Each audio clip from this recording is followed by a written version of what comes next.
তবে আজকের ম্যাচে আমাদের হারার পরে কিছু বার্সা ফ্যানরা খুবই খুশি হয়েছে।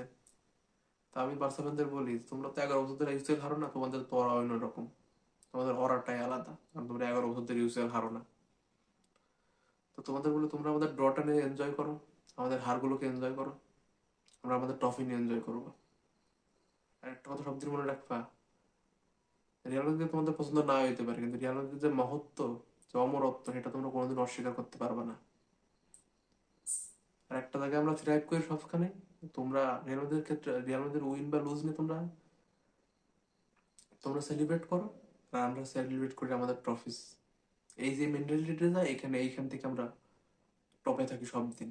আর রিয়াল মাদ্রিদ যেরকম খারাপ খেলতেছে, আমাদের খারাপ দিন এখন খারাপ সময় চলছে, রিয়াল মাদ্রিদ আবার ঘুরে দাঁড়াবে। হয়তো এই বছর না, পরের বছর আমরা আবার ট্রফি জিতবো, আবার ইউসিএল জিতবো। তোমরা কিছু জিততে পারবে না। তোমরা সাথে ট্রলই করতে পারবে, রিয়াল মাদ্রিদকে ট্রল করো রিয়াল। তোমাদের নিজেদের ক্লাব থেকে রিয়াল মাদ্রিদকে নিয়ে তোমাদের টেনশন বেশি, তো এই জন্য তোমাদের ক্লাবের কিচ্ছু কিচ্ছু হয় না। যদি তোমরা এই মেন্টালিটি নিয়ে থাকবা, তাহলে তোমাদের আসলে কপালে জুটবে লবডঙ্গা। আশা করি বিষয়টা বুঝতে পারতেছো। এর বাইরে আর কিচ্ছু বলার নাই। তাদেরকে আপনাদের কি মতামত এই ম্যাচ নিয়ে অবশ্যই জানাবেন কমেন্ট সেকশনে। আর আপনাদের কি মনে হয়, কি কি পরিবর্তন দরকার রিয়াল মাদ্রিদে? সব এই গলা বেলাদেরকে আসলে ছাঁটাই দেওয়া উচিত, নাকি আমাদের